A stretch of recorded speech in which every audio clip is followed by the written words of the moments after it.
तेजस्विनी इस दुनिया में नहीं है, भगवान उसकी आत्मा को शांति दे।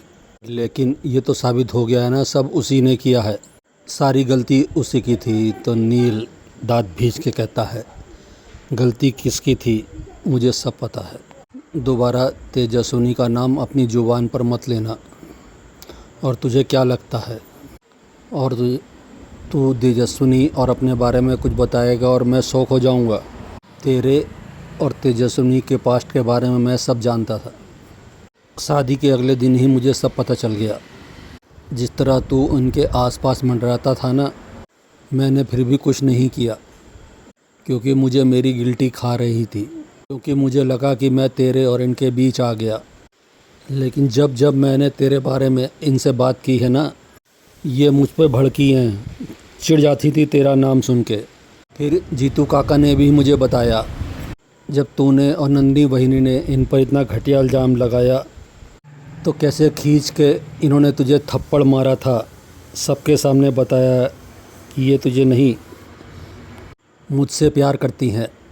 नील का गुस्सा देख के ऋतुराज चला जाता है वहाँ से। फिर जीतू नील को खाना खिलाते हैं। सभी और उर्मी चौहान निवास में जाते हैं और लक्ष्मी से बात करके तेजू का कमरा देखने के लिए कहते हैं।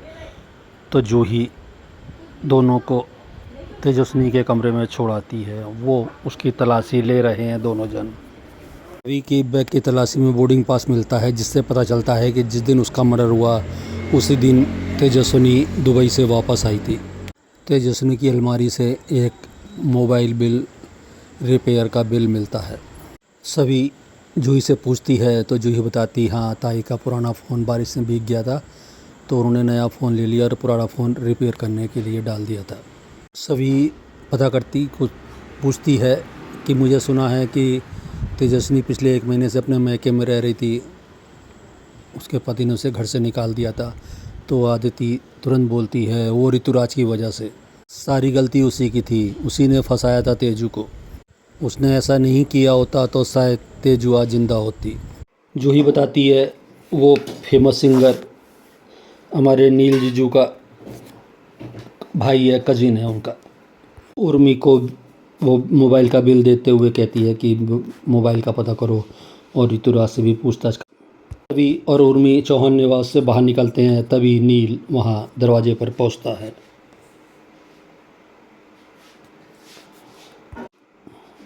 आदिति नील के लिए दरवाज़ा खोलती है और नील को हाथ पकड़ के अंदर ले जाती है। नील जैसे ही घर में आता है तो सतीश उस पर गुस्सा होता है, तुम्हारा इस घर से कोई रिश्ता नहीं है, तुम यहाँ क्यों आए हो। तो नील कहता है, आपको मुझसे रिश्ता नहीं रखना है तो कोई बात नहीं, लेकिन मैं वेदांत से मिलने आया हूँ, मेरा रिश्ता इस घर से बराबर बना रहेगा। ऐसा करने से मुझे कोई नहीं रोक सकता और आप भी नहीं। नील वेदांत के रूम में जाता है तो वो अपनी फैमिली फ़ोटो के साथ सीने से लगाए हुए सो रहा है। तभी लक्ष्मी आके बताती है कि वेदू ने 2 दिन से खाना नहीं खाया है। नील उसे अपने हाथ से हिस्सा खिलाता है। फिर आदिति कहती है, लाओ मैं खिला दूँगी। फिर आदिति वेदू को खाना खिलाने लगती है।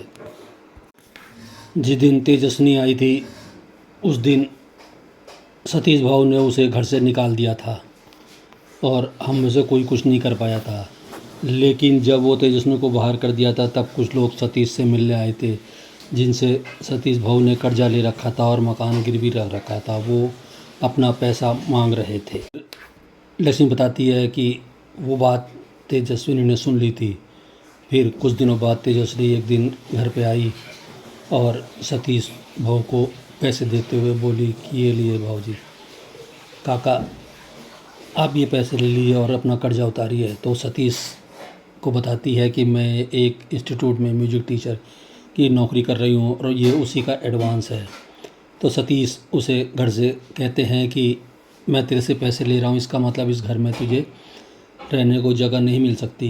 तो लक्ष्मी कहती है, क्यों नहीं मिल सकती, एक तो आपने बिना हमसे पूछे घर गिरवी रख दिया और अब उससे पैसे भी ले रहे हैं। अब तेजस्विनी यही हमारे साथ इस घर में रहेगी और किसी ने भी कुछ किया उसके साथ गलत तो मुझसे बुरा कोई नहीं होगा। और उस दिन वो अमरावती से एग्ज़ाम देकर आई तो बहुत परेशान थी।